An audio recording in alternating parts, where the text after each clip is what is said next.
Okay, we're going to do a quick review on chapter 8, and then we're going to go right on to chapter 9. So if you have the book that we're learning together, The Twinkle in Your Eye, Kabbalistic Remedies for Preserving Youth and Memory by Rabbi Yitzchak Ginzburg, you can open to page 75. I highly recommend getting the book. But in the meantime, till I learn screen sharing, you can just hear my melodious voice. Okay, if a few more people could put on their cameras, it's a big mitzvah. If I can see you, yes, it's great to see people. It's almost like being everywhere in the world all together. The unity, it's pouring in. And there we have. Hi, Abbas is actually, are you on Mars? Where are you? It looks very cosmic. Great. Okay, so let us look. We're looking at the chart on page 75. So the Partsuf, the 10 spheros. This is what we're going to pin everything on. So in order to use this mnemonic device, this memory device, you need to know this part really well, because so I'm going to review, I'm going to give a few mnemonic devices to remember the mnemonic device free of charge. Okay, for those who can see it, we're looking at 3 upside down triangles. The vowel segel in Hebrew, the sound is an upside down triangle. So there are 3 segels and followed by malchus on the bottom. So this is my quick mnemonic device for anyone who hasn't memorized this over the years. The first segel, the first upside down triangle is Chabad. Chachma on the right, Bina on the left, Das in the middle. I advise if you don't have this chart in front of you, to just draw it on a piece of paper. It'll help you remember it. And you'll see it. It's a real bargain. Both will happen simultaneously. So Chachma, we're going to go into them more in detail. Chachma, wisdom, understanding, and knowledge. That's the first segel. The next segel, the next upside down triangle, is Chesed on the right, Gevurah on the left, and Tiferes in the middle. That's our emotional life. Then there's the behavioral 3 midos, the third segel, Netzach on the right, victory, Hod on the left, acknowledgement, Yesod in the middle, foundation. And on the bottom of the 3 segels is Malchus. Now, many things are pinned onto this, like there's many things. Once you've gotten this down, which won't take too long, I promise, go over it a few times. This becomes a great mnemonic device because we can pin things. I'll give you some examples of some things you know already. If you look at the second and third segel, Chesed, Gevurah, Tiferes, Netzach, Hod, Yesod, this is the Pesach plate. Like the Arizal showed how this, and everything makes sense. If you were like Chesed is where the right arm, the embracing arm goes, we put the chicken neck there. Gevurah is the hard-boiled egg, etc.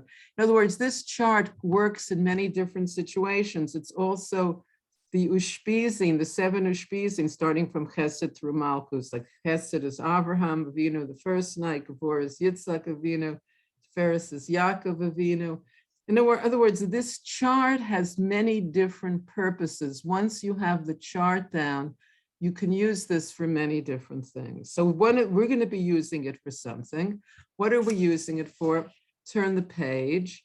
We're using it because all 10, starting from Chachma all the way to Malchus, is a similar chart on page 77, except here, there are 10 specific mitzvahs that relate to memory preservation, it says on page 77. And these 10 mitzvahs can be arranged as a partsuf in these segel, segel, segel, Malchus on the bottom. So these 10 mitzvahs can be arranged into a partsuf, which is it's Aramaic for face or persona, that not only aids us to recall these 10 mitzvahs for memory preservation, because we wouldn't want to forget the 10 mitzvahs for memory preservation. That wouldn't be a good idea. We want to remember them. And this chart is going to help us to remember them. So if you have the chart or you've made a chart, We're going to, how we're going to start today. Instead of listing all of them again, we did it briefly last time. We're going to look at the very first. Chachma on the upper right goes with the mitzvah of remembering Shabbos. So we're going to start that now. We're only going to do like one each week.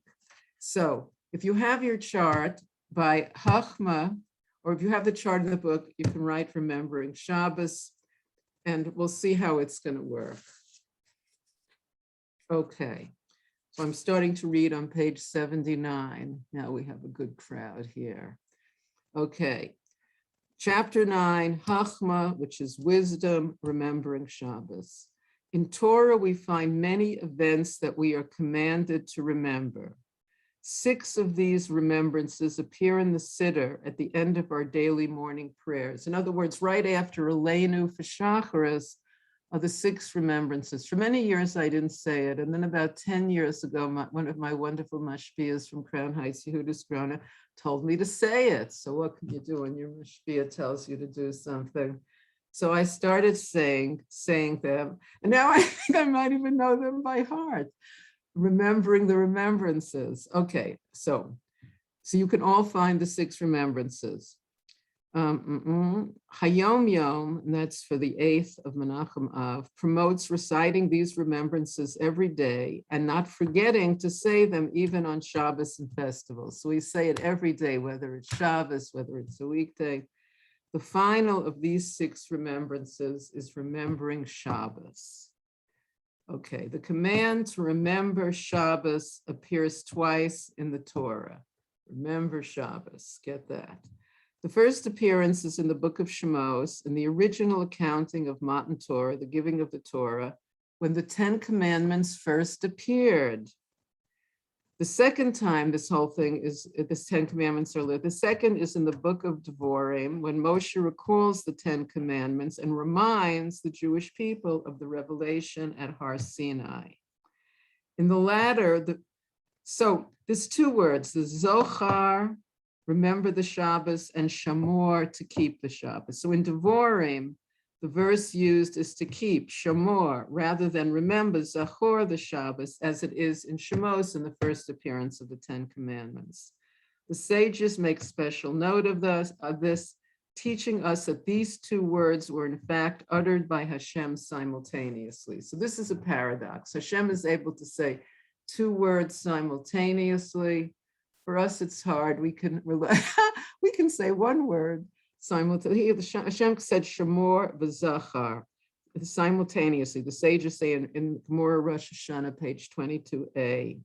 Okay, we have already seen that Zachor, which the word for remember is related to Zachar, male, and Kabbalah, and indeed Kabbalah and Chassidus teach us that keep, Shamor, is the feminine aspect of the mitzvah to observe Shabbos.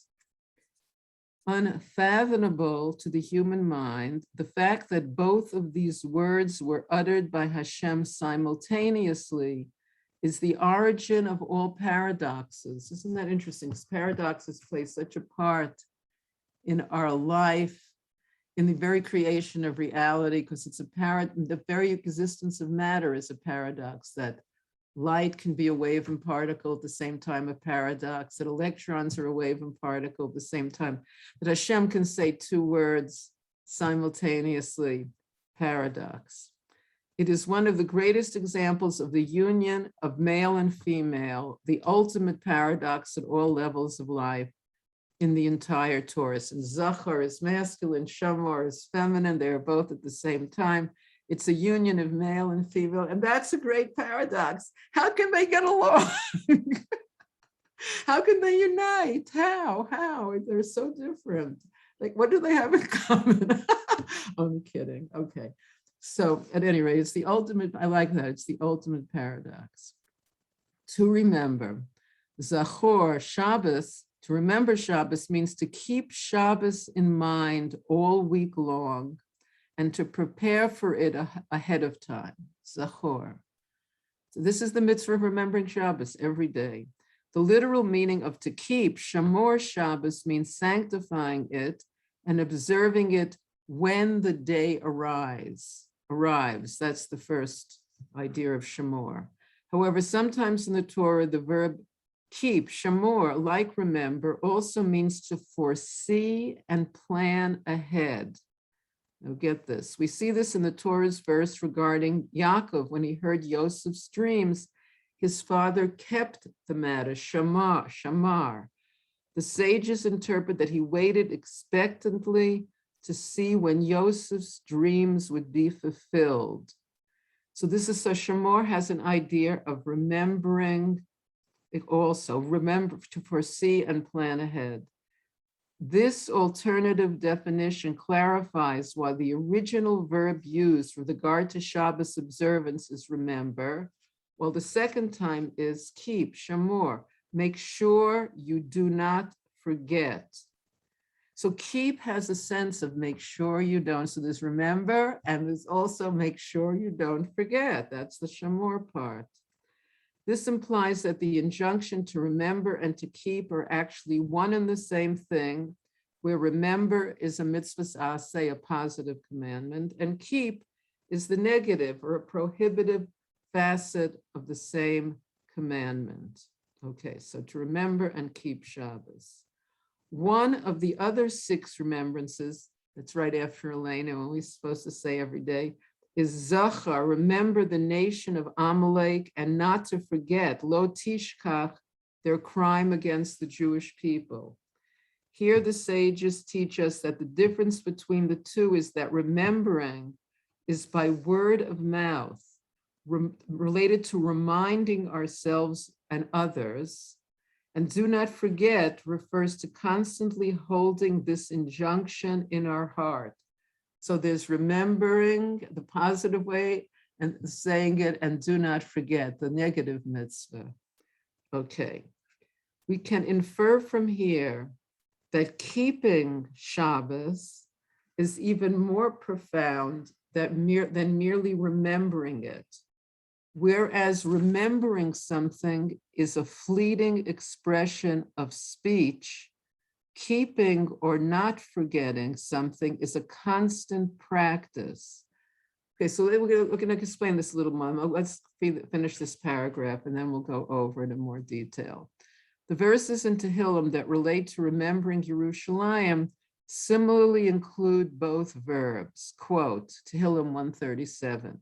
If I forget you, Yerushalayim, may my right hand forget its strength. May my tongue be stilled if I do not remember you. So forgetting the strength of the right arm is in the heart, meaning that we are aware of the fact, even though we do not actually mention it. By contrast, remembering is bringing the memory forward into our consciousness and speaking about it, be it to ourselves or others. And the only possible reason for not doing so is if our tongue is stuck to our palate, as it says in the capital of Tehillim. So let's look at I think the most important idea here is remembering is bringing the memory forward into our consciousness. And this is something that we have to really develop our free choice in. What memory are we going to bring forward into our consciousness?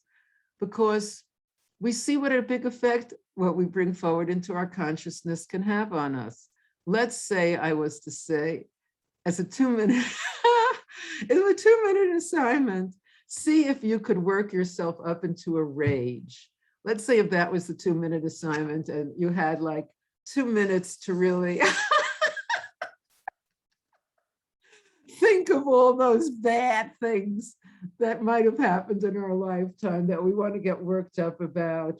And we could work, or let's say the assignment, let's say that wasn't the assignment. Let's say the assignment was self-pity, like really, like to to really weep in self-pity. If that was a 2-minute assignment, I'm sure we had concentrated with no distractions. Yes, we could do it. So here, what it's saying, so remember is bringing the memory forward into our consciousness. So let's say I want to bring forward what I'm grateful for. Now that seems like a much better, that seems like I'll be having a much better time than what drives me into a fury or what makes me feel sorry for myself. Even though I'm very good, I could do it. Still, it's better to remember, to choose what we're going to bring forward into our memory. Okay, the middle of page 81. We now appreciate the advantage of the feminine aspect of memory over the masculine aspect, of course. It lies in the feminine aptitude to never forget, in parentheses, the good things, as opposed to the masculine need to constantly remind himself of the idea by repeating it to himself and to others. So there's a feminine aptitude not to forget, but we have to be selective. Let's face it, there's certain things that we really should put a lot of effort into remembering, like we would be happier to let it kind of dissipate, right? We have to choose what thought management, this has been one of our themes for the last couple of years. So this is giving us another way of saying it. Never forgetting something means nurturing an underlying awareness that can be easily awakened and brought to the surface. So we have to decide what memories we're going to nurture, what memories we want to have an underlying awareness of that can easily be awakened. Okay. If there is something that we always want to remember, like Shabbos or Yerushalayim, for example, we must ensure that we forget the superfluous aspects of our life that avert our minds from that goal. So, I mean, this, so it's basically what we've been taught, thought management, since we know we can drive ourselves crazy, if that was the assignment. So we want to decide what we want to remember, what we want to think about. We're responsible. They say it's we're making a dwelling place for Hashem. That's one of the reasons. Why did Hashem create the world? He wanted a dira b'tachtonim. He wanted a place to live in the lowest possible world, our world.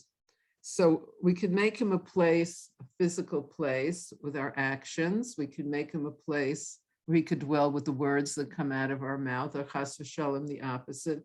And ultimately, what does it mean to make Hashem a dwelling place in our minds? I mean, that's the ultimate frontier. That's the biggest challenge, because it means we have to be aware of what we're thinking, and we have to decide, is this something I want to think about?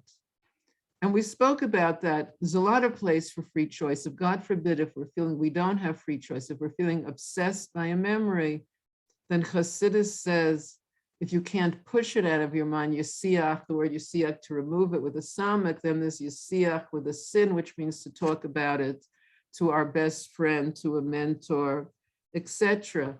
But driving ourselves crazy is not a mitzvah. We have to be able to thought management. So, and one of the things we want to do with thought management is to remember Shabbos. The sages teach us that a Shabbos is equivalent to all of the other mitzvahs of the Torah. Now we see how this relates in particular to the faculty of memory. In fact, Shabbos itself is a good day for remembering. Shabbos itself is a good day for remembering. In our Shabbos davening, prayers, and blessings, we remember the Exodus from Egypt, Yetzias Mitzrayim, which is the first of the 6 remembrances. It's also the one we speak about in the beginning of the Haggadah. To remember the Exodus of Egypt, all the days of our life, as well as the act of creation. So Shabbos, when do we meet? We remember the Yetzias Mitzrayim and the act of creation. In Kiddush, it's like right there in the beginning. We say in Kiddush to remember Yetzias Mitzrayim and to remember the act of creation. Remembering. Furthermore, since Shabbos offers us a sense of the world to come, it gives us an opportunity to remember the future. And this is one of the things that really struck me in this book, because I'd never really thought of this idea of remembering the future, but this is really what the Rebbe was speaking about. And we're supposed to remember Mashiach's coming, the ultimate redemption, it could be the next moment. This is remembering the future. It's I think it deserves a star if you have the book.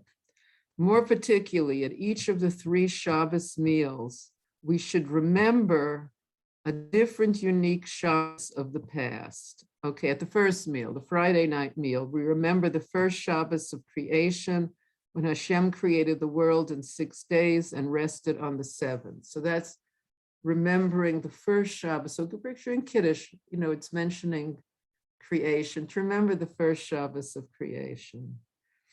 At the second meal, that's Shabbos lunch, we remember the Shabbos when the Torah was given, because Shavuos, the giving of the Torah, was on Shabbos. As we say in the Musaf prayer, Moshe shall rejoice in his gift, which is the Torah. So the Torah was given on Shabbos day. So it's in the Musaf prayer, when it says Moshe should rejoice in his gift, we know it's referring to the Torah, given on Shabbos. At the time of the third meal, we remember the Shabbos of the future, the Shabbos of Mashiach and the world to come, which is called a day that is totally Shabbos. So again, this idea of remembering the future, remembering the Geula, remembering Shabbos in the Geula. Now that sounds very restful, doesn't it? Totally free of any anxiety, just redemption. Thus, the day of Shabbos pertains to both remembering the past and remembering what the future holds. Again, this idea. So remembering the coming of Mashiach, it is a comfort. It is a comfort, and remembering it could be at the next moment, it could be at the next, remembering the Geula. I think it's very comforting. And we have to practice remembering it. Shabbos is a good time to practice. Okay, now we're on the final part here, the pleasure of Shabbos, on page 82. In general, Shabbos observance depends on abstaining from work. In Hebrew, bittul, the word for abstaining here is bittul, work is malacha, bittul malacha. This refers to the inner motivation of the sphera of Chachma, which is bittul, selflessness. We've spoken about this a lot in the past.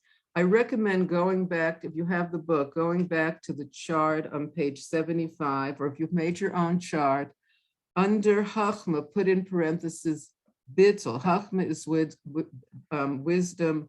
Bittul is, because in order to receive a flash of insight, we have to put the ego aside. Putting the ego aside is bittul. And bittul is really a gift. When we feel Hashem's presence, the ego is mavatal, is nullified. Feeling Hashem's presence is one of the great things in life. Nespa? No? Yes, so the inner, in other words, the panemius of Chachma is bittul. Put that on your chart. And the mitzvah again is remembering Shabbos. However, one particular mitzvah relating to Shabbos is to experience pleasure, taineg or oneg, the same root. As the prophet Yeshaya says in chapter 58, and you shall call the Shabbos oneg, that's where oneg Shabbos comes from, then you shall delight in God. Delight in God. Delight in God. What a good activity for Shabbos and any time. Delighting in or being empowered. Don't forget, when we're learning this, we're also at the same time being empowered by our holy teachers to be able to delight in God. In Kabbalah, pleasure, tainug, is also associated with Chachma, the first conscious power of the soul.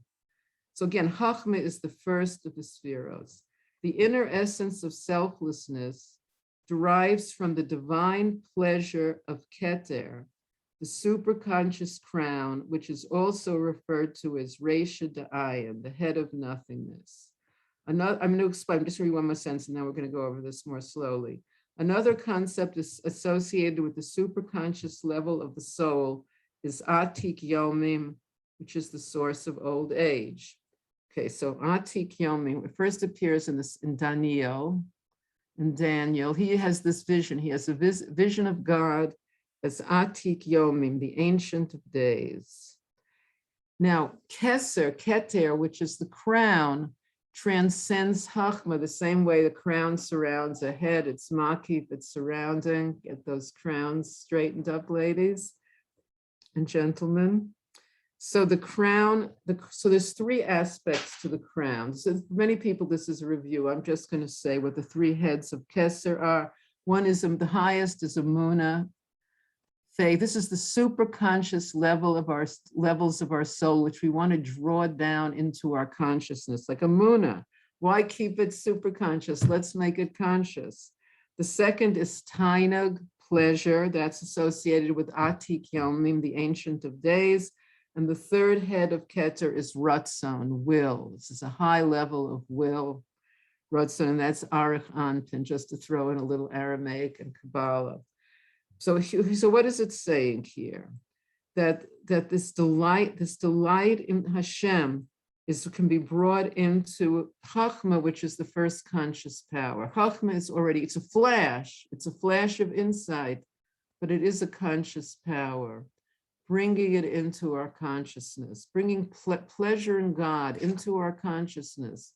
Because why should it be super conscious? Let's experience pleasure in God.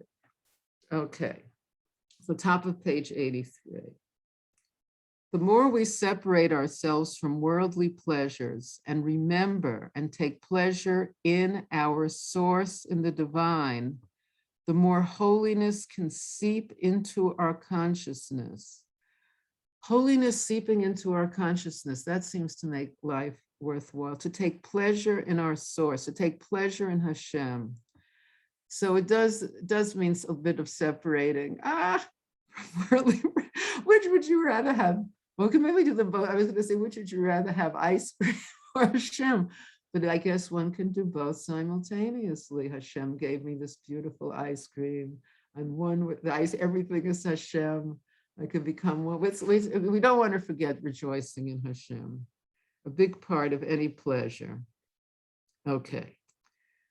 So again, the second line of the top paragraph, in fact, the righteous are so involved in the pleasure of the spiritual world that the Zohar calls them Shabbos.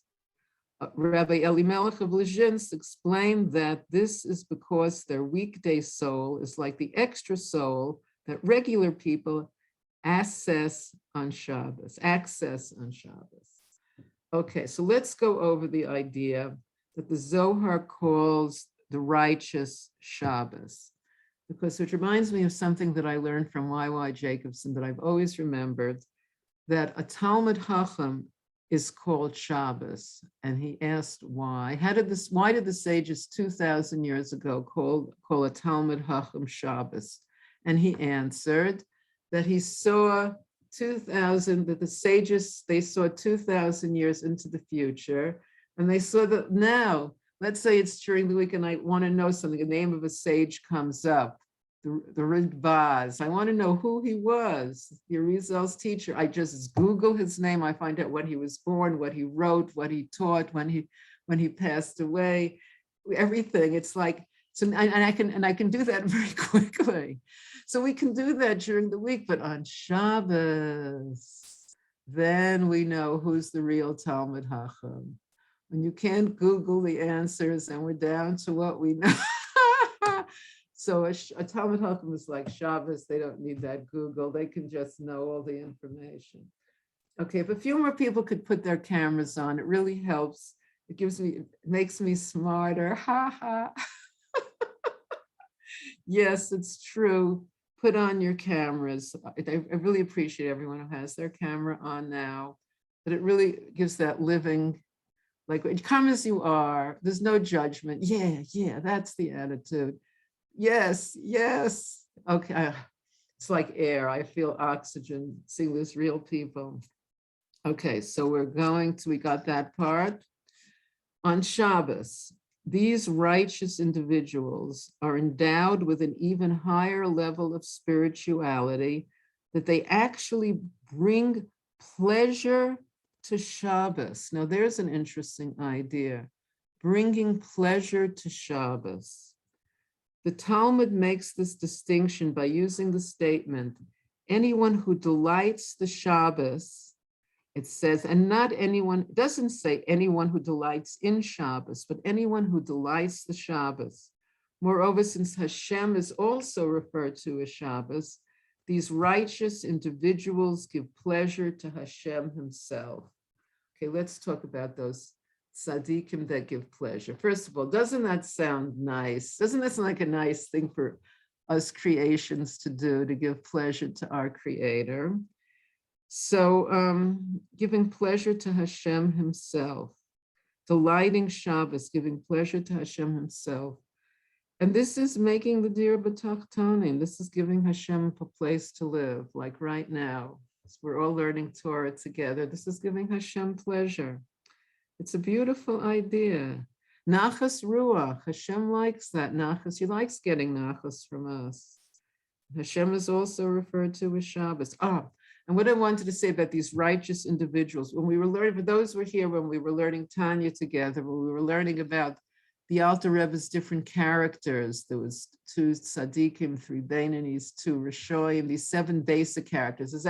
These are all different levels of consciousness. It's not like it's 7 different people or 3 different people that you can say, this is the tzaddik, this is the beinani, this is the rasha. These are different levels of consciousness that we all go through during the day. Or all of the people, or all of them. So when we're in the tzaddik level of consciousness, we can give pleasure to Hashem. We want to make Hashem a dir b'tachtonim. It's a great idea, giving pleasure to Hashem. For us regular folks who are not on the level of Shabbos all week long, our Shabbos pleasure is not limited to the delicious Shabbos menu and delightful atmosphere of this holy day. It also manifests in our experience of clinging to Hashem in davening, in Torah study, and in song and in nigun, all of which express a unique taste of the divine on Shabbos. Okay, so let's look at those things. First it says, so clinging to Hashem in prayer is known as dveikus. The modern Hebrew word for glue, davek, comes from dveikus, gluing ourselves onto Hashem, at least briefly. And we learned when we were learning about the Beinani and Tanya, that us aspiring Beinanis, we can have moments of dveikus, of cleaving to Hashem. We shouldn't think it's something only for those other holy people. Even if when we're saying Shema Yisrael, and we're saying the word echad, even in that word, even if we just have a moment of cleaving to Hashem, but we should think of it as part of who we are. That's part of, part of our birthright, cleaving, dveikus with Hashem. So that's a fun experience, right? And then Torah study is special on Shabbos, and nigunim. It's good to have friends who like to sing nigunim and invite them over on Shabbos. Singing nigunim, holy songs, Hasidic songs, is a way to experience cleaving to Hashem on Shabbos. And I think that's a very good kavanah. While we're singing nigunim, especially songs without words, to have in mind, we want to cleave to Hashem, that our singing should result in our cleaving to Hashem. Okay. And it's all a unique taste of the divine on Shabbos. To fully experience the pleasure of Shabbos, we must assume a state of selflessness with reference to Hashem. To the extent that we achieve selflessness on Shabbos, and all week long, we merit divine influx and pleasure and tranquility from Atik Yomin, and are deemed worthy of living till a ripe old age. So the ripe old age is a good kind of old age. We don't want some stale old age. We want a ripe old age, There's a Hayom Yom where it says that the Alter Rebbe, the Vahatanya, the first Chabad Rebbe, he offered one of his Hasidim, Yekasia Liebler, he offered him riches. He wasn't interested in riches because he was afraid it would take him away from learning Hasidus. He offered him old age, and he said to his Rebbe, usually someone just say, amen, thank you. He said, nit poyes Yara, not peasant years, not years where you're not. He wants years where he's remembering Hashem and cleaving to Hashem. He gets the bracha for old age. He doesn't want peasant years. He wants years. He was being very specific. What he wanted is his bracha, cleaving to Hashem in his old age. It does seem like a good idea, right? I mean, why not? Cleaving to Hashem sounds very healthy and joyful. Okay, So that's the idea. Okay, now let's go back to our original chart of the spheros and see what we have memorized for today. So it already has the footnotes written on page 77. Under Hachma, it says remembering Shabbos. So remembering Shabbos goes along with Hachma, because also the pneumius of Hachma is bittul, putting ourselves aside, remembering Hashem as Shabbos, making a place for Shabbos, remembering the first Shabbos of creation, remembering the Shabbos when the Torah was given, remembering the Shabbos of the future. So I think this is actually a very good way of how we're going to do this. We're going to go through a different, I think we have this down to remember. So again, what are these the list of? These are 10 specific mitzvahs that relate to memory preservation. 10 specific mitzvahs, and each of these 10 specific mitzvahs we're going to attach to something on our chart here, something on our chart of the partsuf of the spheros. So we're already making great progress. We've done the first. So let's see what ideas here we should review in our moments. Okay, so if we look again on the 10 spheros, I think everyone has it memorized now, right? There's the Chachma, Bin, and Das, Chabad, the first one. Then this one's known as Chagas, Hesed, Gevur, and Tiferes, abbreviated Ches, Gimel, Tiferes, Tuf, Chagas. Those are the emotional. So Chabad are the intellectual three. Chagas are the emotional three. Netzach, Hod, Yesod, known as Nehi for short, is the behavioral aspects, and Malchus, kingdom, brings it all down into reality. The feminine is Malchus, and each one of these is going to have connected with it one of the 10 mitzvahs that helps us in that, what does it say? They relate to memory preservation. Okay, and they all cooperate with each other, and by arranging each concept in correspondence with one of the spheros. Again, this is done for many, many different things. I remember Rav Yitzchak did one Chesed through Malchus, the seven spheros of what Rav Zusha said he learned 7 things from a thief, and Rav Yitzchak arranged it according to the 7 spheros. In other words, many, many things can be arranged according to the 7 spheros. As we spoke about in the beginning, the Pesach plate can be arranged according to the 7 spheros. In other words, this is very essential to have this down, because once you have this down, it's a mnemonic device for remembering many things and recalling them. It says it's a mnemonic for memorizing them and eventually recalling them one by one. And this infuses new significance into them when we do them. So today, we looked at how Chachma is connected with Shabbos. And we said about Shabbos, remembering Shabbos, that it appears twice in the Torah. It appears once in the giving of the Torah in Shemos with the word Zachor, to remember. And it appears again in Devorim when Moshe is reminding everyone about our little 40-year trip through the desert. And there the word Shamor is used to keep the Shabbos. And both of these, this is one of the first paradoxes that Hashem was able to say both of these words at once. I heard once it was said, it was like we sing about it in L'cho Dodi. Okay, and again, Hashem, it's a paradox, and also since Zachar is masculine and Shemor is feminine, it's the union of male and female, and that's the ultimate paradox in all levels of life. Okay. So I think that's our review. This past week on Koach Heshbon was Rav Yitzchak Ginzburg's 77th birthday. There was a live video of the birthday party. It was absolute joy. It was something incredible. And you could see, like by the end, there was dancing and singing, and Rav Yitzchak gave over sichas, and the joy of the crowd of being there and seeing him. The end, they were jumping up and down and singing and clapping, and there were balloons. It was just, and you could see what health it gave him. Like he looked so good at the end. Like really these get well messages are important because we want him to be well.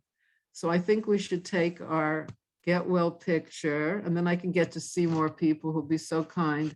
And since I've gotten quite advanced in my, yes, go give everyone a moment to get that right happy expression on your face. Take your time. Let's get it. Come on, Leah, Avia, Dr. BJ, Michaelin, who's V? Appear, come on. It's a get well card. We want to see you. All right, so 1, 2, 3. Oops, some more people appeared. Let's try that again. 1, 2, 3. Great. So that is our get well for this week. So this month, let's see, next Shabbos, I think is Tess, yes.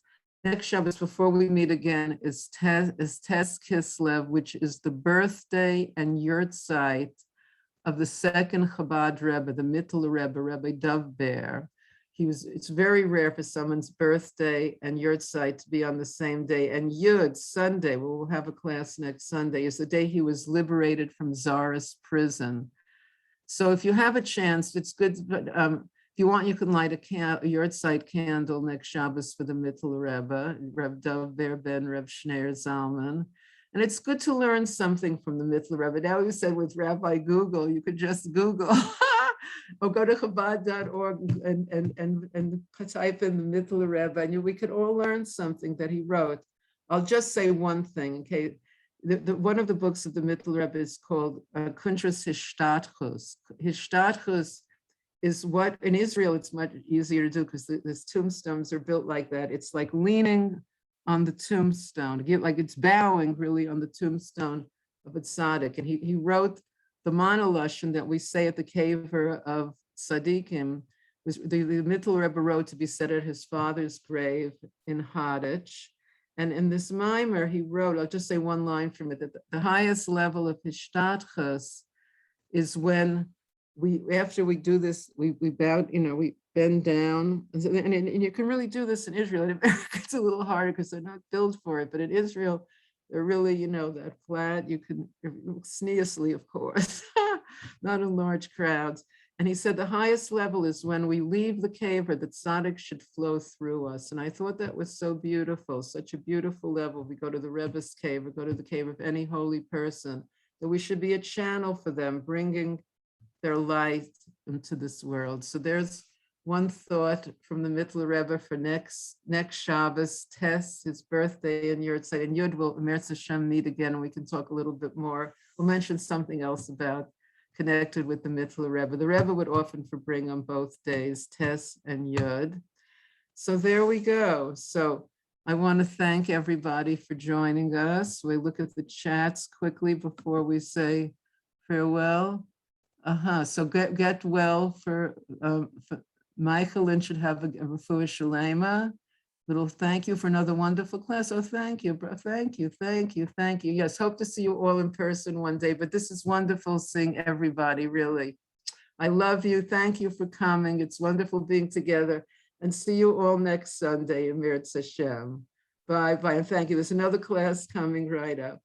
Lots of love.